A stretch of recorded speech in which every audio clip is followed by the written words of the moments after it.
Very good afternoon to all of you. Welcome back to your biology class. In our previous class, we have finished with our pteridophytes. Pteridophytes और कुछ questions जो हैं हमने पिछली class में discuss कर लिए थे.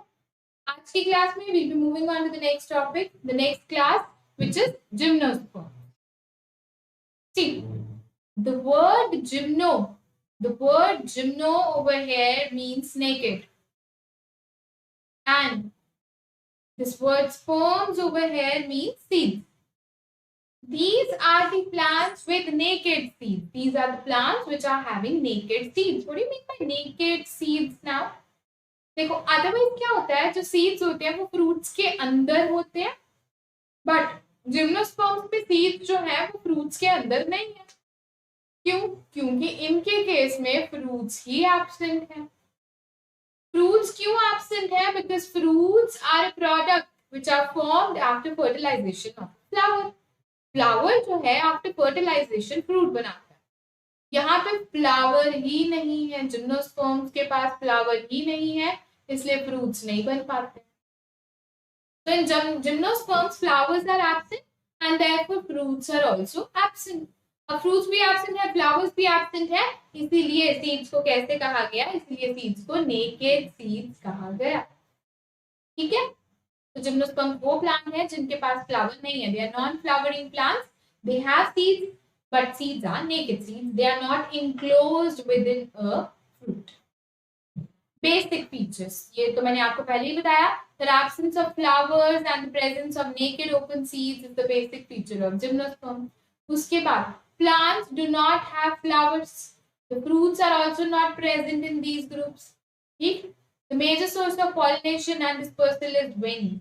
Pollen grains जो हैं जब उनको मेल से फीमेल के पास जाना है तो they will be carried out by wind उसको लेके जाएगी. They are usually medium to tall trees. Gymnosperms जो होते हैं वो मीडियम से टॉल ट्रीज होते हैं. कुछ स्पीशीज जो हैं वो श्रब्स भी हैं, मतलब झाड़ियां या बुशेस भी हैं, but herbs are absent. Tallest gymnosperm यहाँ पे बताया. टॉलेस्ट जिम्नोस्पर्म है सेकोया, मेगासेकोया टॉलेस्ट जिम्नोस्पर्म है. They are generally found in colder areas. क्या लिखा है यहाँ पे? Generally. Generally colder में है, बट ऐसा नहीं है कि वार्मर एरियाज में मिलते ही नहीं है. वार्मर एरियाज में भी हमें जिम्नोस्पर्म्स देखने को मिलते हैं. फॉर एग्जाम्पल सजावट के लिए आपने देखे होंगे साइकस के पौधे यूज किए जाते हैं. All gymnosperms are perennial. Perennial. What do you mean by perennial? Perennial शब्द का मतलब है those which lives for more than 2 years. Annuals होते हैं जो एक साल जिंदा रहे. Biennials which live for 2 years and perennials which complete their life cycle in more than 2 years. So they live for more than 2 years. ठीक है. Now roots in gymnosperms. Talking about the roots in gymnosperms, दो तरह की roots gymnosperms में देखने को मिलती हैं. First type is tap root and the second one is porulloid roots. क्या डिफरेंस है इनमें? देखो, two type of roots are seen in gymnosperm. So the first type is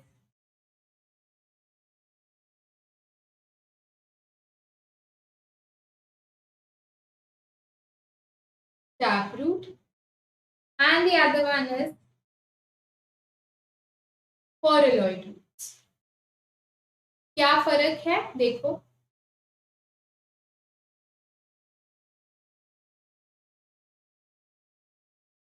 tap root draw कर रही हूँ. एक प्राइमरी रूट है, there is one primary root and this primary root is having root hairs. Also this root, or it do not have root hairs, can have or do not have root hairs. तो मैंने यहाँ पे बनाई एक primary root.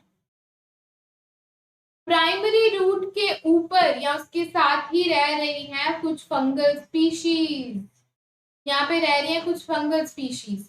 तो root के साथ रह रही है कौन? Fungus. This association of root with fungus is known as mycorrhiza.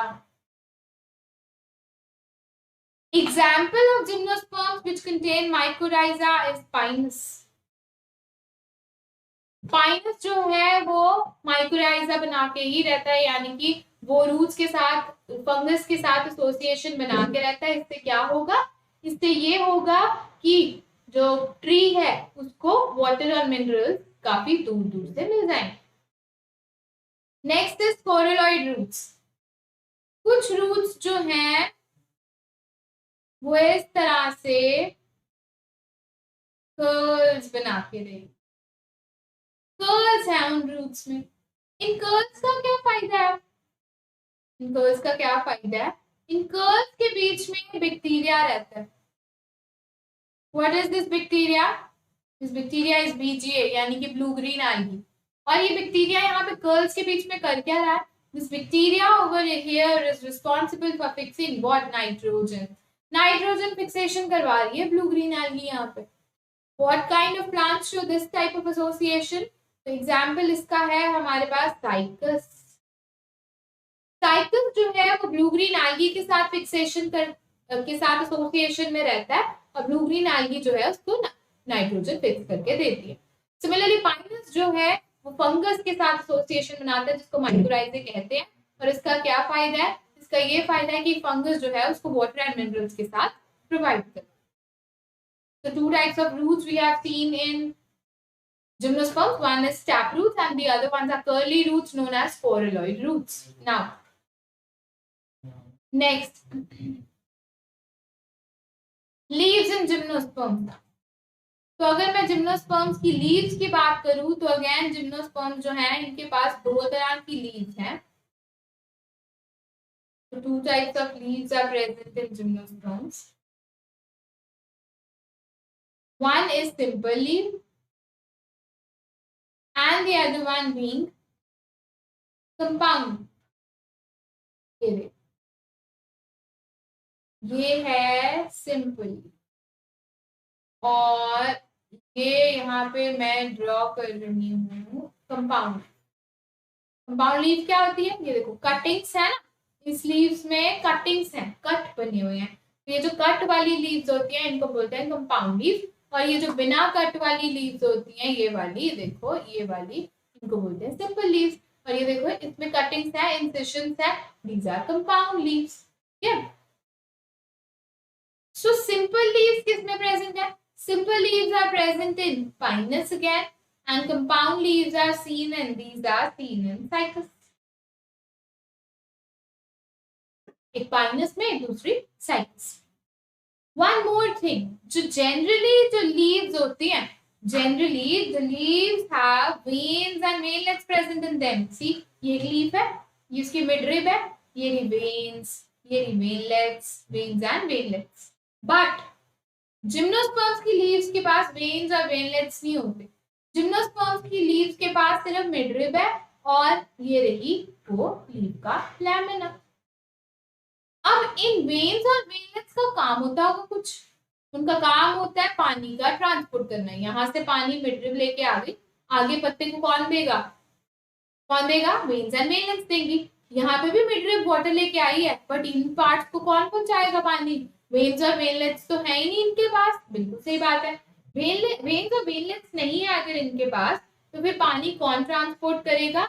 इस तरह से एक टिश्यू होता है यहाँ पे which is responsible for transport of water, and this tissue which is responsible for transport of water is known as transfusion tissue. इस tissue को ट्रांसफ्यूजन टिश्यू कहते हैं। तो मैंने आपको क्या बताया जिम्नोस्पर्म्स की लीव्स के बारे में, बहुत सारी चीजें हमने जानी जिम्नोस्पर्म्स की लीव्स के बारे में। First thing, two types of leaves are there, simple in case of pinus and compound in case of cycas. Secondly, they do not have veins and veinlets, they have special tissue which is known as transfusion tissue which is helping in the transport of water and food.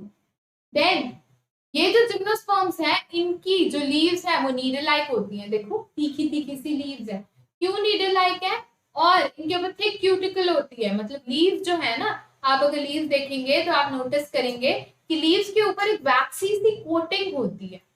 आप आसपास अपने घर पे या कहीं garden में पत्ता देखना, पत्ते के ऊपर एक वैक्सी सी कोटिंग होती है। वो जो वैक्सी कोटिंग है वो ट्रांसपिरेशन अवॉइड करवाती है। वो जो लेयर है उस लेयर को बोलते हैं क्यूटिकल।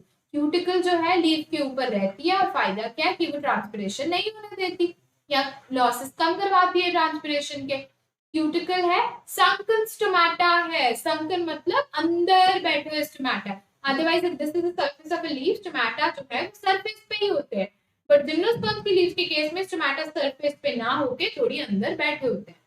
अंदर बैठने का क्या फायदा है स्टोमेटा के कि ट्रांसपिरेशन लॉसेस केस में हो जाएंगे अवॉइड।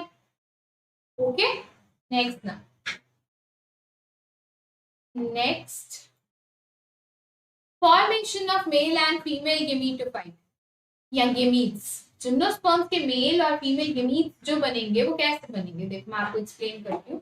सबसे पहले तो आप ये चीज देखो, जो जिम्नोस्पर्म की बॉडी कैसी है, जिम्नोस्पर्म्स की बॉडी जो है वो स्पोरोफिटिक है। Main plant body in case of gymnosperms is sporophytic. So this I am drawing the gymnosperm. ये उसके लीव्स हैं। Since body स्पोरोफिटिक है, लीडोफाइट्स का अगर आपको लाइफ साइकिल आता है तो फिर जिम्नोस्पर्म जो है आपके लिए मुश्किल नहीं है। Main plant body in case of gymnosperms is sporophytic. Diploidy of sporophyte is diploid, मैंने आपको करा दिया हुआ है ये चीज। तो स्पोरोफिटिक प्लांट बॉडी जो है,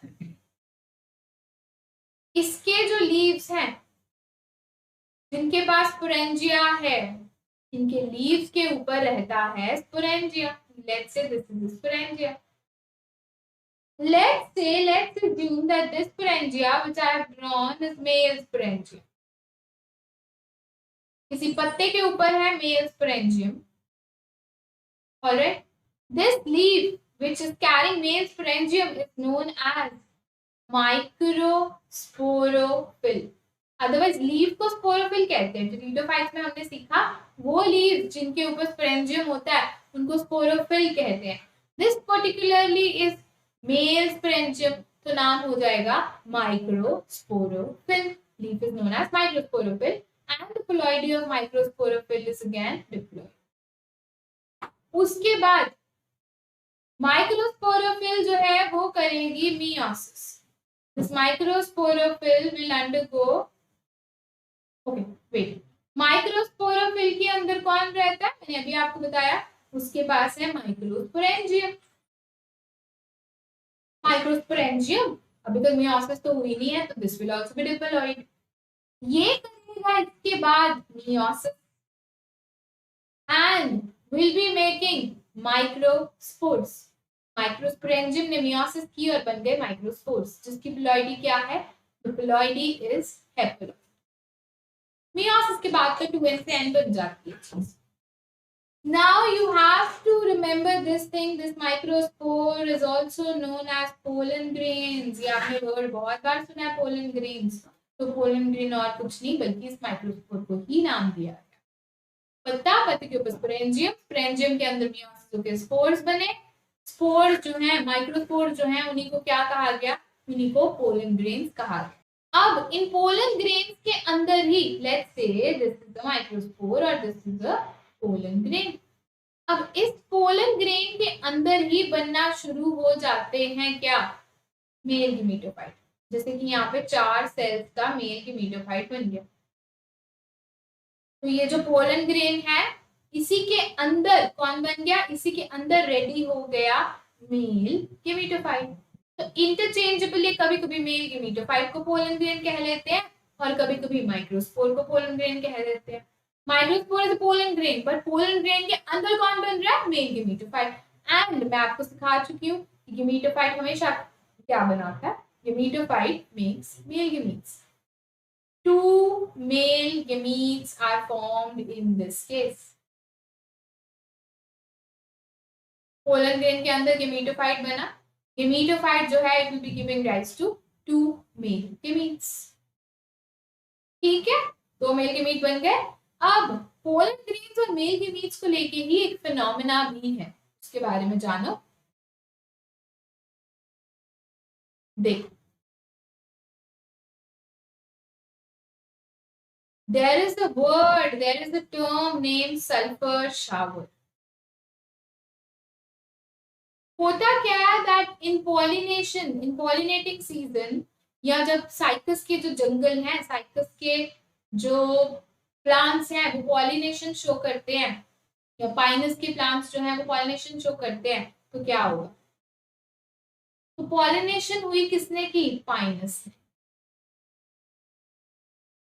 पाइनस ने जब पॉलिनेशन की तो पहले रिलीज किए क्या? Release of pollen grains. सबसे पहले तो पोलन ग्रेन्स रिलीज करेंगे। Now these pollen grains are of yellow colour. Pollen grains तो येलो है। Why are they of yellow color? This is due to the presence of sulfur. Pollen grains के ऊपर sulphur होने के कारण वो yellow colour के दिख रहे थे। अब क्या हुआ? Yellow coloured clouds are seen in the sky. देखो मैं आपको फिर से दिखा रही हूँ एक चीज। हुआ क्या कि सारे के सारे पोलन ग्रेन्स जो हैं वो शेड कर दिए पाइन ट्रीज ने। पाइन ट्रीज ने बोला ठीक है, टाइम आ गया कि अब सेक्सुअल रिप्रोडक्शन यानी कि पॉलिनेशन करवा दी जाए। उन्होंने सारे के सारे जो पोलन ग्रेन्स हैं उनको डिस्पर्स कर दिया इनटू द विंड। ठीक है, अब विंड में बड़े ज्यादा पोलन ग्रेन्स हैं और वो पोलन ग्रेन्स जो है वो येलो कलर के हैं। येलो कलर क्यों है? Because of the presence of sulphur. अब वो हवा में बड़े बड़े क्लाउड्स की तरह दिख रहे हैं। वो क्लाउड्स जो है येलो कलर के क्लाउड्स जो है उसको क्या कहा गया? उसको सल्फर शावर कहा गया। ठीक है, तो विंड करवाती है पॉलिनेशन इनके केस में और सल्फर शावर कहते हैं। इसके अलावा एक और चीज जान लो आप लोग की जो साइकस है, जो साइकस है, साइकस का जो मेल गेमीट है, otherwise mail gametes non motile होते हैं, पर साइकस का जो मेल गेमीट है इट इज मोटाइल। ऑल्सो इसकी शेप कैसी होती है? Top shape. और मोटाइल टॉप शेप मतलब ऐसी शेप। और मोटाइल होने के पीछे रीजन क्या है? इनके पास बहुत सारे सीलिया हैं। दिस इज मल्टी सीलिएटेड, मतलब ये रहा टॉप शेप मेल गेमीट, इसके ऊपर छोटे छोटे छोटे छोटे बहुत सारे सीलिया है which makes it मोटाइल। ठीक है, next now, so this was male gamete। अब एक और चीज सीख लो, ये जो लीव्स है यहाँ पे, ये जो लीव्स है ना यहाँ पे, कभी कभी क्या होता है लीव्स जो है वो कम्पैक्टली अरेंज हो जाते हैं। ये दो लीव्स, इनके ऊपर लीव्स, इनके ऊपर और लीव्स, तो ये जो है प्रोडक्ट जो बनता है किससे? कॉम्पैक्टली अरेंज्ड लीव से। इन कॉम्पैक्टली अरेंज्ड लीव्स को कहा जाता है स्ट्रोबिलस या फिर कोन्स। स्ट्रोबिलस या फिर कोन्स। तो लीव जो है एक दूसरे के ऊपर एग्रीगेट हो गई। एग्रीगेटेड लीव या एग्रीगेटेड स्पोरोफिल्स, स्पोरोफिल्स ही है ना ये। एग्रीगेटेड स्पोरोफिल्स को क्या कहा गया? We call it as strobilus और कोन्स। मेल हो गया, मेल के मीटोफाइट या मेल के मीट आपको समझ आ गया I hope. Now next we will be moving on to the formation of female gamete. उसमें भी वैसे ही कहानी स्टार्ट करते हैं। देखो एक प्लांट है, स्पोरोफाइट है, उसके ऊपर लीव्स हैं, सारी leaves. Let's say these leaves this time are carrying female sporangium, female sporangium. So this is a leaf, leaf के ऊपर दोबारा से एक बैग लाइक स्ट्रक्चर है। This bag like structure now is megasporangium. पहले केस में थी वो माइक्रोस्पोरेंजियम, अब के केस में है वो मेगास्पोरेंजियम। ठीक, अगर यहाँ पे भी कोन होगा तो इसको भी क्या बोलेंगे? इसको बोलेंगे फीमेल कोन। और बैकली अरेंज्ड लीव्स के केस में will be known as female cones. Now ये जो लीफ है फीमेल लीफ, इसका नाम होगा megasporophyll. That was microsporophyll, this is megasporophyll. Megasporophyll के ऊपर एक बैग लाइक स्ट्रक्चर है, उस बैग का नाम क्या है? उस बैग का नाम है मेगास्पोरेंजियम। उसके बाद क्या होना है? इस मेगास्पोरेंजियम के अंदर होगी मियोसिस और क्या बन जाएंगे? This time megaspore will be formed। Please remember this megasporangium is nothing else but ovule. Megasporangium को क्या कहा? मेगास्पोरेंजियम को ओव्यूल कहा, और ओव्यूल के अंदर मियोसिस होगी, क्या बनेगा? मेगास्पोर्स बनेगी। कैसे होगी अब देखो, ये रहा एक मेगास्पोरेंजियम यानी कि एक ovule gymnosperm. So this is an ovule of gymnosperm. इसकी integuments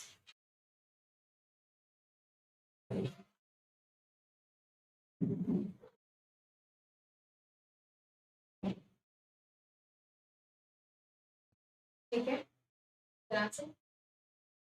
Now this end is chalaza and this end is micropylori. This is chalaza land and this is micropylori. इसके अलावा ये ना, ये जो मेगास्पोरेंजियम या ओव्यूल है ना, what am I drawing? I am drawing an ovule, megasporangium. Ovule के अंदर की जो ये स्पेस है, this is filled with a large number of cells and these cells are known as nucellus. Phalloidy again is diploid. अभी तक meiosis नहीं हुई थी ना, मेगास्पोर अभी बना नहीं है, हम मेगास्पोरेंजियम की ही बात कर रहे हैं।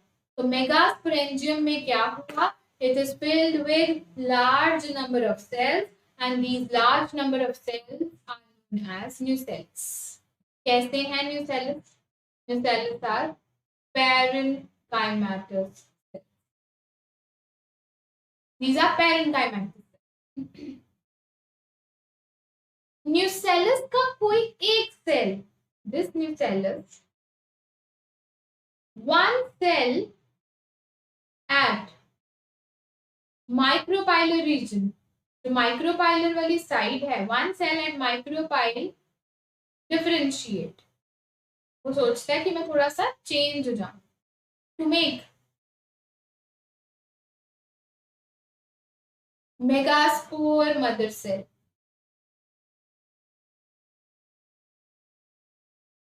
न्यूसेलस का कोई एक सेल इस जगह पे कन्वर्ट हो गया, डिफरेंशिएट हो गया to make what? To make MMC. MMC over here stands for megaspore mother cell. Now this megaspore mother cell undergoes meiosis. हो कहाँ रहा है सारा कुछ? ओव्यूल के अंदर। ओव्यूल क्या कहलाता है? मेगास्पोरेंजियम कहलाता है। तो मेगास्पोरेंजियम के अंदर न्यूसेलस भरे पड़े हैं। न्यूसेलस का कोई एक सेल बिहेव करता है मेगास्पोर मदर सेल की तरह। मेगास्पोर मदर सेल जो है वो मियोसिस करता है and meiosis के बाद they lead to the formation of 1 2 3 4 they lead to the formation of 4 megaspores। 4 megaspore बन गए। देखो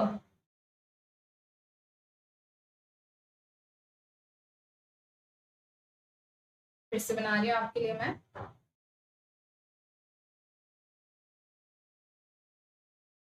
तो यहाँ पे बन चुके हैं, we have 1 2 3 4 megaspore. Micropylar and है, ये चलाजल है। Out of these 4 megaspore, these 3 will degenerate. Micropyle वाली साइड जो 3 मेगास्पोर्स हैं वो तो हो गए डिजेनरेट, बच गए कितने? Only one is left. Only one megaspore is left. What is the phalloidy of megaspore? Meiosis का प्रोडक्ट है, तो phalloidy तो इस केस में n है। अच्छा, अब क्या होगा? Now this spore will be making female gametophyte. तो फीमेल गेमेटोफाइट में ड्रॉ कर लेती हूँ। ओव्यूल के अंदर ही स्पोर क्या बनाएगा? स्पोर जो है वो फीमेल गेमेटोफाइट बनाएगा।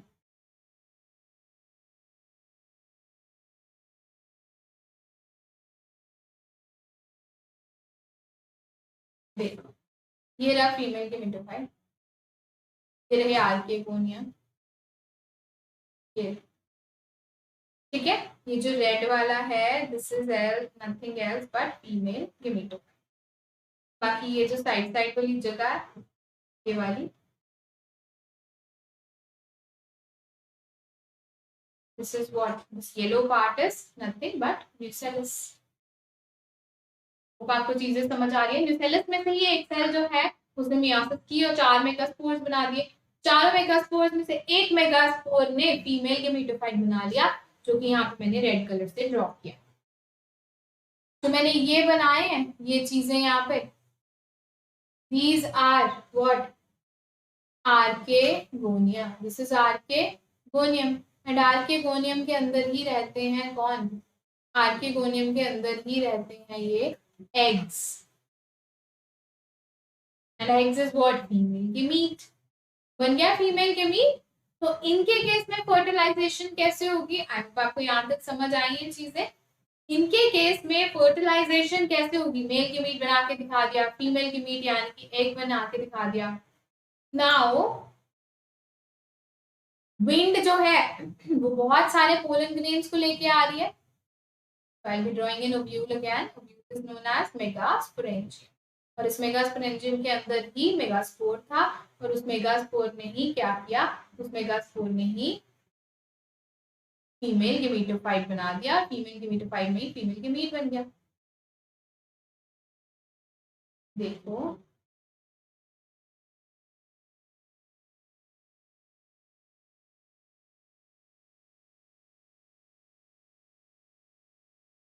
ये ना मेगास्पोरेंजियम, इसके अंदर कौन बन के रेडी हो चुका है, इसके अंदर बन के रेडी हो चुका है फीमेल गेमेटोफाइट। ये रहा फीमेल गेमेटोफाइट। रेड वाला इज व्हाट, रेड वाला इज फीमेल गेमेटोफाइट। बाहर जो सेल्स है सेल्स आर ऑफ न्यूसेलस। ये जो है दिस इज आर्केगोनिया और आपको पता है इसके आर्केगोनिया की खास बात हमने पढ़ा था, ब्रायोफाइट्स के आर्केगोनिया के पास 6 to 8 नेक कैनाल सेल्स होते थे, टेरिडोफाइट्स के पास एक नेक कैनाल सेल्स होता था और आर्केगोनियम जो जिम्नोस्पर्म्स का है it do not have neck canal cells. इसके केस में जो नेक कैनाल सेल्स होते हैं वो एब्सेंट। ठीक है। अब पॉलिनेशन के बाद जो पोलन ग्रेन आया वो सीधे यहाँ पे लैंड करता है। एंजियोस्पर्म्स में तो स्टिग्मा पे करता है बट इनके पास तो ओवरी है ही नहीं, ओवरी नहीं है इनके पास, डायरेक्ट ओव्यूल ही बना है। तो ये डायरेक्ट यहाँ पे लैंड करेगा। इस जगह को बोलते हैं pollen chamber and pollen grain की डायरेक्ट लैंडिंग हुई है, so this is known as direct pollination. कोई स्टिग्मा स्टाइल से नहीं गुजरना पड़ा, डायरेक्टली ये ओव्यूल के पोलन चैम्बर पे बैठ गया। इसको इसलिए हम बोलते हैं जो जिम्नोस्पर्म्स है वो डायरेक्ट पॉलिनेशन शो करते हैं। आ गया पोलन ग्रेन। पोलन ग्रेन ने पोलन ट्यूब बनाई और पोलन ट्यूब मेल गेमीट्स लेके आर्केगोनिया के अंदर चली गई। अब इसी आर्केगोनिया में कौन रेडी हो जाएगा, पोलन ग्रेन्स क्या लेके आए हैं, पोलन ग्रेन्स जो है वो 2 मेल गेमीट्स लेके आए हैं। अब आर्केगोनिया के अंदर मेल गेमीट्स चले गए हैं और क्या होगा, आर्केगोनिया के अंदर ही एग और मेल गेमीट मिलके बना लेंगे जाइगोट। Ploidy is 2n। बना लिया। इस वाले पार्ट का काम समझ आया। यहाँ पे एग है, यहाँ से मेल गेमीट आया, यहाँ पे एक जाइगोट बन गया जो बाद में एम्ब्रियो बनाएगा। यहाँ पे भी जाइगोट बन गया जो बाद में एम्ब्रियो बनाएगा। यहाँ पे भी जाइगोट बन गया जो बाद में एम्ब्रियो बनाएगा। मतलब एक ही ओव्यूल में बड़े सारे एम्ब्रियो हैं। तो जो टर्म यहाँ पे यूज की जाती है वो है poly embryony. The term used is poly embryony. Please remember, एक से ज्यादा एम्ब्रियो बनते हैं क्योंकि एक से ज्यादा आर्केगोनिया प्रेजेंट है। तो यहाँ पे 1 2 3 आर्केगोनिया लेग से प्रेजेंट है तो 1 2 3 एम्ब्रियो बनेंगे। एक सीड में एक से ज्यादा एम्ब्रियो बनना is known as poly embryo. अब ये जो बाकी का मेल गेमेटो फीमेल गेमेटोफाइट है इसका क्या होगा, this rest of the female gametophyte will be making, बाकी का जो बचा हुआ फीमेल गेमेटोफाइट है it will be making endosperm. It will be making endosperm and the ploidy of endosperm is N. तो प्लीज रिमेंबर जिम्नोस्पर्म्स का जो endosperm है वो बिना फर्टिलाइजेशन के बन जाता है, इसलिए उसकी प्लॉइडी N ही रहती है। क्योंकि एंजियोस्पर्म्स में आप लोग आगे चल के प्लांट किंगडम में पढ़ेंगे कि एंजियोस्पर्म्स के जो एंडोस्पर्म होते हैं उनकी प्लॉइडी ट्रिप्लॉइड होती है, यानी कि 3n होती है, बट यहाँ पे इट इज ओनली n। बचा हुआ female gametophyte will be making an endosperm. So this is about the reproduction or the life cycle of gymnosperms. I hope this is clear to all of you. Any questions you can ask me in the comment box. I'll be answering your questions over there. Now, examples of gymnosperms. Gymnosperms जो है ना वो अलग अलग type के हैं। कौन से टाइप के जिम्नोस्पर्म्स होते हैं यहाँ पे दिए हुए हैं वो सारे टाइप्स। 1 कॉनिफर्स, अभी मैंने आपको बताया कि कोन्स बनते हैं। It can be a male cone, it can be a female cone. So we were discussing about life cycle of gymnosperms. अब मैं आपको बताऊंगी एग्जांपल्स ऑफ जिम्नोस्पर्म्स। तो एग्जांपल्स ऑफ जिम्नोस्पर्म्स में सबसे पहला है कोनिफर्स। अभी मैंने आपको बताया है कि जो स्पोरोफिल्स होती हैं, जो लीव्स होती हैं, वो क्या करती हैं, वो कंपैक्टली अरेंज हो जाती हैं और कंपैक्टली अरेंज होके लीव जो है they will be making cones, है ना, बताया था आपको। ये देखो यहाँ पे कोन बना भी हुआ, ये देखो male cone, similarly female cone भी बना था, है ना। तो जो जिम्नोस्पर्म्स कोन्स बेयर करते हैं they are known as conifers. Gymnosperms which bear cones are known as conifers. Alright. So ये conifers है, यानी कि कोन वाले जिम्नोस्पर्म। ठीक, ये कैसे होते हैं, ये वुडी होते हैं, वेस्कुलर टिश्यू इनके पास है और ये कोन बेयरिंग होते हैं। ये फिर आगे एग्जाम्पल क्या है कॉनिफर्स की। Example of conifers is pine. Then we have cycads. Example cycads नाम से पता चल रहा होगा। Example is cycas.